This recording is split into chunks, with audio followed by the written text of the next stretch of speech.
بسم اللہ الرحمن الرحیم۔ السلام علیکم ورحمۃ اللہ وبرکاتہ۔ عابد راجہ چینل کی طرف سے آج میں اپنے چاہنے والوں کے لیے ایک بہت ہی پیارا اور خوبصورت عمل لایا ہوں۔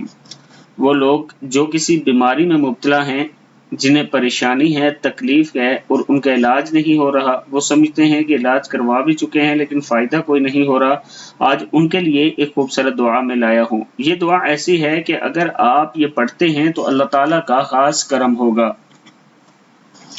جب انسان کسی سخت بیماری میں مبتلا ہو تو یہ دعا بکثرت مانگتا رہے۔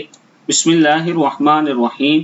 وَأَيُّوبَ إِذْ نَادَى رَبَّهُ أَنِّي مَسَّنِيَ الضُّرُّ وَأَنْتَ أَرْحَمُ الرَّاحِمِينَ۔ اللہ تعالیٰ نے حضرت ایوب کی تکلیف اس دعا کی برکت سے دور فرمائی تھی۔ وَأَيُّوبَ إِذْ نَادَى رَبَّهُ أَنِّي مَسَّنِيَ الضُّرُّ وَأَنْتَ أَرْحَمُ الرَّاحِمِينَ۔